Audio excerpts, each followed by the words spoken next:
Imagina a seguinte situação. Nós estamos, na diretoria de um movimento colossal. E esse movimento está prestes a sofrer um golpe. Um golpe violento mesmo. Exato. Um golpe violento que vai simplesmente esmagar a organização inteira. Os aliados mais próximos estão em pânico total, esperando que o líder monte uma defesa implacável. Sim, a tensão deve estar nas alturas. Pois é. E os inimigos estão ali de prontidão, só aguardando um único deslize, uma violaçãozinha da lei para justificar a prisão desse líder. E aí, qual é a jogada estratégica que ele faz nessa véspera de caos absoluto? A resposta é chocante. Totalmente.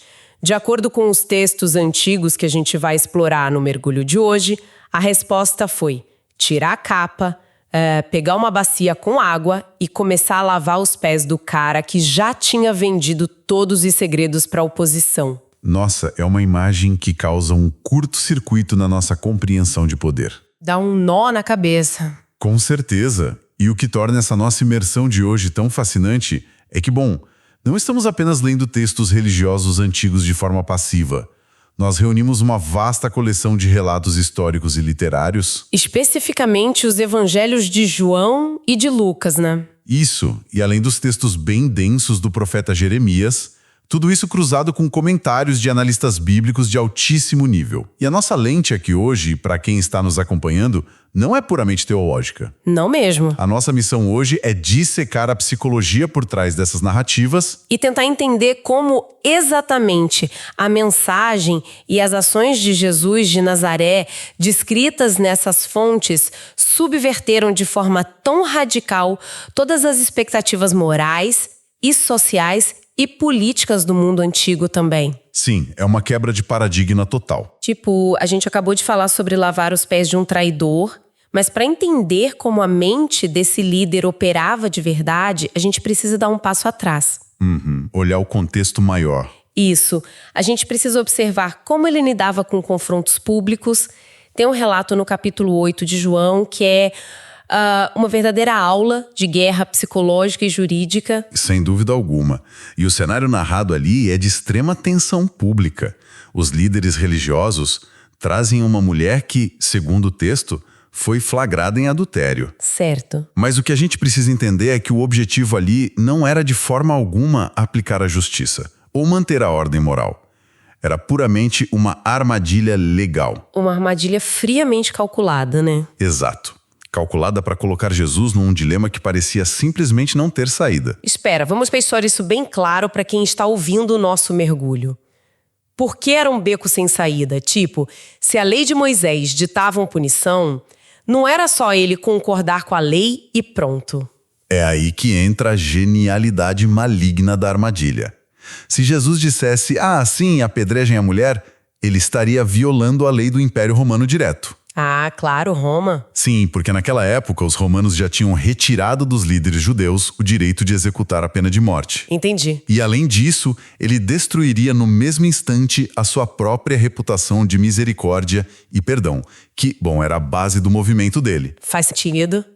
E qual era a outra opção? Por outro lado, se ele dissesse não deixem a mulher ir embora, ele estaria quebrando a sagrada lei de Moisés ali em praça pública. Isso daria aos líderes religiosos o motivo perfeito e incontestável para prendê-lo por heresia. Nossa, ou seja, era um xadrez onde ele perderia a rainha em qualquer movimento. Literalmente. Ele perde a vida para Roma ou ele perde a autoridade para a religião. Mas sabe o que mais me impressiona lendo essas análises das fontes é que ele não entra no jogo deles. Ele recusa a premissa. Exatamente. Ele não tenta argumentar teologia. O texto diz que ele simplesmente se inclina e começa a escrever na terra. É uma quebra de expectativa bizarra. E o silêncio dele grita, né? Sim. E aí, quando pressionam ele até o limite, ele solta aquela frase clássica: quem de vocês estiver sem pecado, seja o primeiro a tirar uma pedra nela. E a mecânica por trás dessa frase é brilhante. O estudioso Hernandes Dias Lopes, que é um analista conceituadíssimo do texto bíblico que usamos na pesquisa de hoje, Ele traz um contexto legal que muda tudo. O que ele diz? Ele explica que Jesus não estava apenas dando uma resposta poética, sabe? Ele estava fazendo uma citação jurídica direta do livro de Deuteronômio. Caramba, lá do capítulo 17, né? Isso mesmo. A lei hebraica exigia que as testemunhas oculares do crime fossem as primeiras a iniciar a execução com as pedras.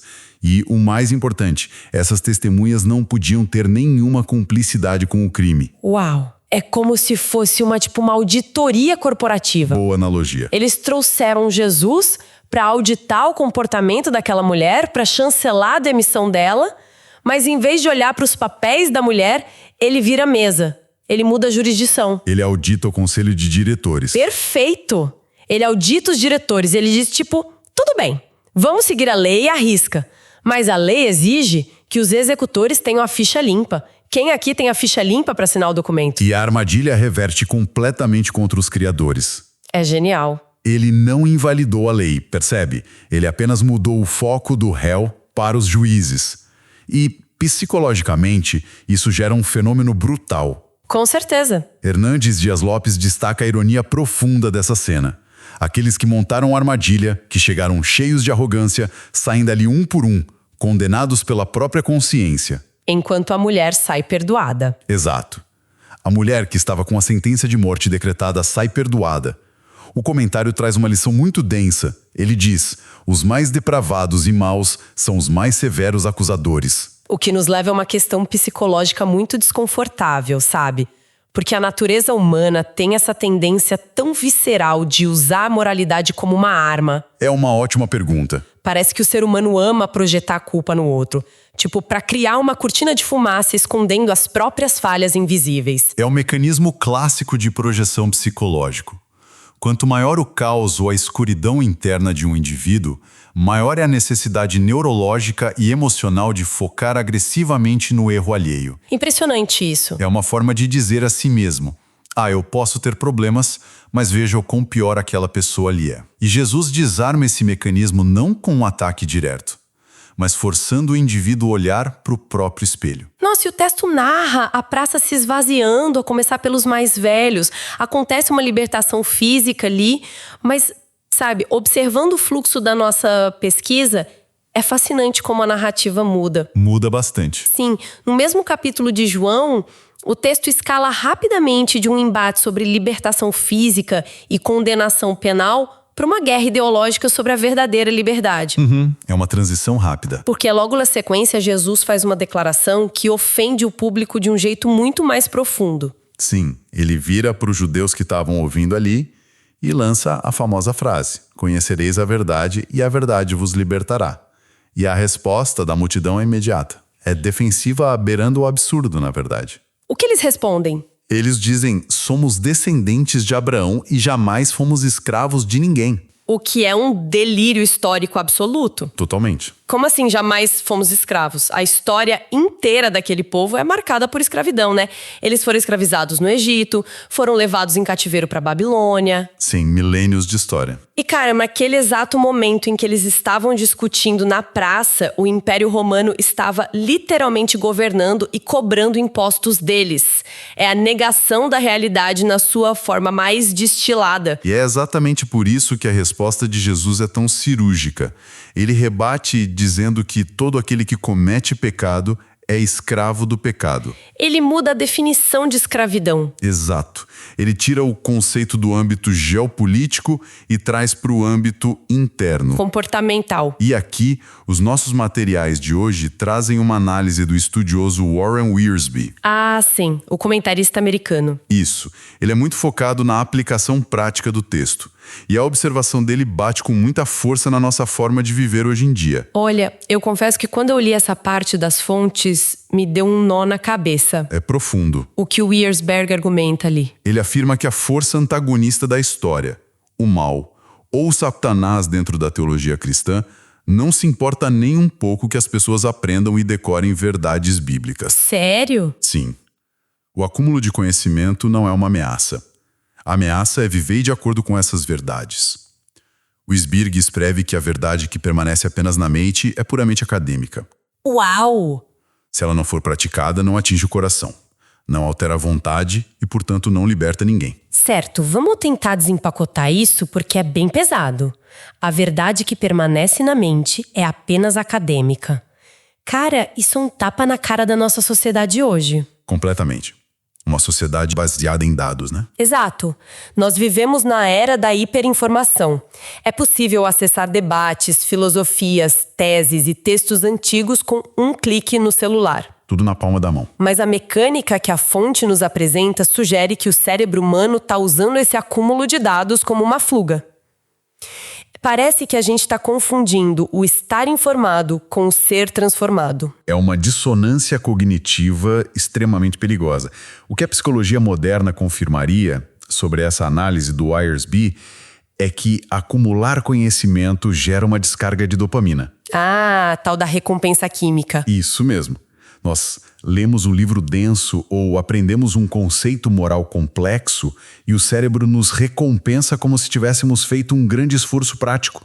Sentimos-nos superiores, sentimos-nos libertos, mas é uma liberdade totalmente ilusória. Porque na prática a atitude não mudou. Exato. De que adianta a pessoa ler 10 teses de sociologia sobre empatia e respeito ao próximo se no trânsito ou na rede social a atitude imediata é tentar destruir a reputação de quem discorda dela. Não adianta nada. É o que o texto está dizendo. O fariseu conhecia a lei de cor, mas queria apedrejar a mulher. O saber acadêmico isolado, sem a prática, cria apenas uma barreira intransponível de arrogância. E torna a pessoa um mero acadêmico passivo da própria existência. Assim como os líderes da época se blindavam dizendo: temos o DNA de Abraão. Hoje, o escudo é o diploma. São os livros lidos, os documentários assistidos. É verdade. Mas a fonte argumenta que a liberdade real exige fricção no mundo real, exige alterar o próprio comportamento, o que é incrivelmente desconfortável. E isso nos obriga a ligar os pontos da nossa imersão de hoje. Se a verdadeira liberdade e o verdadeiro poder exigem ação, exigem botar a mão na massa e não apenas elaborar discursos acadêmicos, como o próprio líder desse movimento exemplificou isso na prática? É a grande pergunta. O que nos leva de volta àquela cena absurda do início da nossa conversa. Que acontece no capítulo 13 do Evangelho de João. É um trecho que o clássico teólogo Charles Erdmann define de forma bem poética, como o lugar santo do edifício sagrado. Lindo isso. Sim, estamos na véspera da crucificação. É o momento de maior vulnerabilidade possível. A tensão é palpável.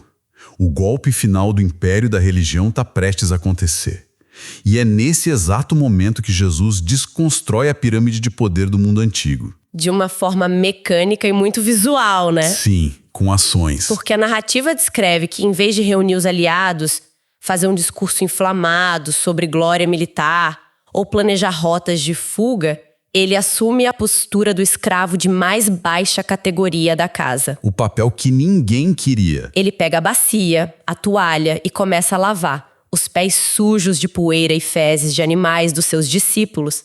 E olha o detalhe nevrálgico. Ele lava os pés de Judas Iscariotes. Sabendo plenamente da traição. Inacreditável. Os analistas apontam que essa foi a última batalha travada na alma de Judas. Foi o embate final entre a avareza do discípulo e o amor incondicional do mestre. Ou até mesmo de sobrevivência básica. Limpar o chão pro cara que tá te apunhalando pelas costas.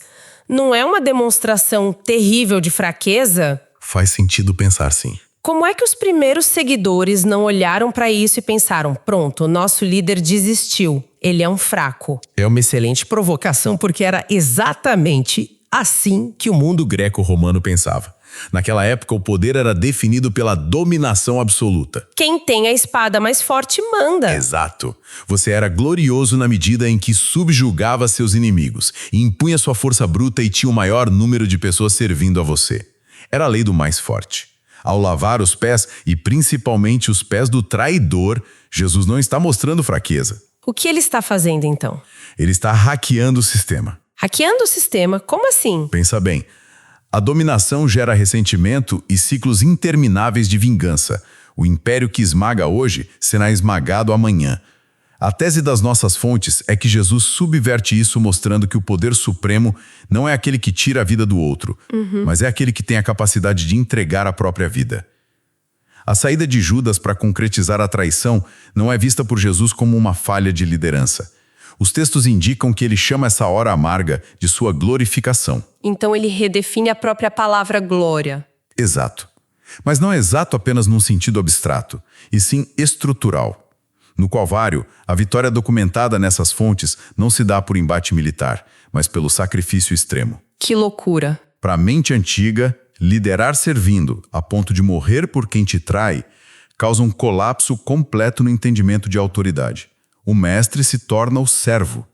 E ao fazer isso, ele cria um modelo de liderança baseado no amor sacrificial que nenhum exército romano saberia como combater. Porque não usava as mesmas armas. Precisamente. Nossa, isso é denso demais. E sabe o que me deixa mais intrigada ao longo de toda essa nossa leitura de hoje? O que seria? É que não foram só os inimigos romanos e os fariseus que ficaram boiando. Não foi só o traidor. A confusão e a cegueira sobre esse novo modelo de poder atingiram em cheio os melhores amigos dele. As pessoas mais próximas. Sim, as pessoas que comeram na mesma mesa por anos não entenderam o roteiro. E isso nos conduz a uma das narrativas mais ricas do ponto de vista do comportamento humano de todo o material analisado hoje, o caminho de Emaús. Ah, essa história é incrível. O relato está no capítulo 24 do Evangelho de Lucas. O contexto temporal é logo após a crucificação. Temos ali 2 discípulos caminhando de Jerusalém para o povoado de Emaús. Eles estão dilacerados pelo luto. Tão frustrados vendo o movimento desmoronar. Uma crise total. E o texto afirma que o próprio Jesus, já ressuscitado, se aproxima e começa a caminhar com eles na estrada. Mas a narrativa joga uma informação muito bizarra no ar. Diz que os olhos desses 2 discípulos estavam impedidos de reconhecê-lo. Tipo, eles estão caminhando e conversando com a pessoa pela qual dedicaram a vida. E acham que é um viajante qualquer, sabe? E aí entra a análise de John MacArthur, que é um dos expositores bíblicos mais técnicos que usamos. Ele joga um holofote em uma frase muito específica. Sim, uma frase que esses discípulos dizem durante a caminhada. Enquanto eles desabafam com esse estranho sobre a tragédia da cruz, eles usam a expressão "nós esperávamos". Tudo no passado. Tudo no passado. Nós esperávamos que fosse ele quem redimiria Israel.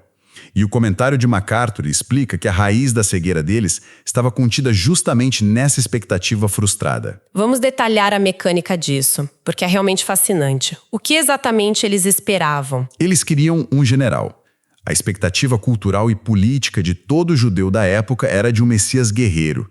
Alguém que entraria com uma espada, decapitaria o poder romano e devolveria a independência a Israel. Um libertador geopolítico, no caso. Isso mesmo.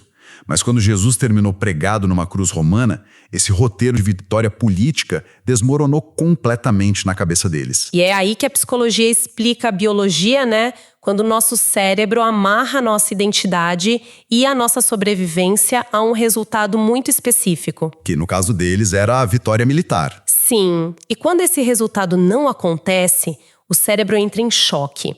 A dissonância cognitiva é tão forte e o luto é tão pesado que a mente começa a filtrar os dados visuais. Literalmente. Eles literalmente não conseguiam enxergar o milagre caminhando ao lado deles, porque a mente deles já havia categorizado o mundo como uma realidade de pós-derrota. É o que a neurociência chama de sistema ativador reticular. Como funciona isso? O cérebro humano só encontra aquilo que está condicionado a procurar. Se eles estavam procurando um líder triunfante num cavalo branco e a realidade apresenta alguém que foi esmagado e crucificado, a mente rejeita a informação. Ficam cegos. Eles estavam tão focados no roteiro que escreveram em suas próprias cabeças sobre como Deus deveria agir, que ficaram cegos para a realidade diante deles. E é assustador pensar nisso. E o texto mostra que Jesus precisa dar uma verdadeira aula magna de história ali na estrada. Ele recapitula os textos do Antigo Testamento para provar que o roteiro dele estava errado desde o início. Mostrando o quadro geral. Ele mostra que o sofrimento não era uma falha no sistema, não era um acidente de percurso. A dor era o sistema. A redenção, desde sempre, exigia o sacrifício e não a dominação. E esse é o ponto crucial de tudo que vimos. O que aconteceu na estrada de Emaús perpassa todos os cenários que analisamos hoje no mergulho. Os fariseus lá no começo tinham as suas expectativas baseadas em uma lei implacável. E queriam apedrejar a mulher. Sim, Os judeus que debatiam na praça tinham suas expectativas na sua herança genética de Abraão. E os discípulos íntimos tinham suas expectativas baseadas num triunfo político e militar. E todos eles, sem exceção, falharam em reconhecer a realidade brutal e profunda que estava bem diante dos olhos deles. Simplesmente porque se recusaram a soltar suas certezas absolutas. Eles não queriam a verdade. Eles queriam a confirmação dos seus próprios vieses. Para amarrar todas essas pontas num conceito coeso, os materiais de estudo que basearam o roteiro de hoje incluíram passagens do profeta Jeremias, especificamente os capítulos 6 e 8 do Antigo Testamento. O que o profeta diz? O que Jeremias faz é uma denúncia pesadíssima contra os falsos profetas e os líderes da sua época. Eles tentavam curar as feridas da sociedade de forma totalmente superficial. Sabe aquela ideia de aplicar um band-aid num osso quebrado? Exatamente isso. O texto de Jeremias narra que esses líderes andavam dizendo para as pessoas paz, paz, quando a realidade fática é que não havia paz alguma. Era só ilusão. A nação estava desmoronando. A injustiça reinava, mas os líderes vendiam um conforto ilusório. Eles ofereciam uma cura cosmética para uma fratura exposta grave, porque no fundo era exatamente isso que as pessoas queriam ouvir. É mais fácil. O povo queria a expectativa confortável, não o diagnóstico doloroso. Mais uma vez, o roteiro confortável anestesiando a percepção da realidade. É impressionante como a nossa imersão nesses documentos mostra que não importa a época histórica. A natureza humana é a mesma. É a mesma. O acúmulo de dados, a decoreba de regras morais ou a paixão cega por um projeto político não significam absolutamente nada se existir resistência à mudança interna. A linha central que conecta desde a mulher prestes a ser apedrejada até o caminho de Emaús é que a verdadeira sabedoria apresentada nessas fontes sempre exige sacrifício. E muitas vezes o maior sacrifício não é o físico. Qual é, então? O maior sacrifício exigido é abrir mão do que nós achamos que sabemos. Seja sobre quem merece condenação, sobre o que significa ser uma pessoa livre e não apenas um acumulador de informações. Sim. Ou sobre como o verdadeiro impacto no mundo se manifesta servindo e não subjugando os outros. Nossa, esse é o tipo de análise que faz a gente olhar no espelho com certo desconforto, sabe? Porque não dá para apontar o dedo só para os fariseus ou para os discípulos confusos daquela época. A gente faz igualzinho hoje. Fazemos. Trazendo as lições do profeta Jeremias sobre curas superficiais e as cegueiras que nós mesmos construímos com as nossas expectativas. A grande questão que fica martelando no final desse nosso mergulho é a seguinte. Qual? Olhando para a realidade agitada de hoje, quais são as curas cosméticas, sabe? As verdades de estimação tão confortáveis que nós abraçamos e defendemos com unhas e dentes. É uma provocação e tanto. E mais perigoso ainda, será que o nosso apego desesperado a esses roteiros que nós mesmos criamos não é justamente o que está nos impedindo de enxergar uma realidade muito mais profunda e transformadora que já está caminhando silenciosamente bem diante dos nossos olhos? Fica a reflexão pesada para quem acompanhou a gente até aqui. E até a próxima imersão. Texto e produção Douglas Vieira. Música de Sergio Prosverini por Pixabay. Faixa Snowy Peaks. Bibliografia. Comentários expositivos Hernandes Dias Lopes, editora Agnos. Comentário bíblico Matthew Henry, editora CPAD. Antigo e Novo Testamento interpretado versículo por versículo Russell Norman Champlin, editora Agnos. Charles Spurgeon, Os Tesouros de Davi, editora CPAD.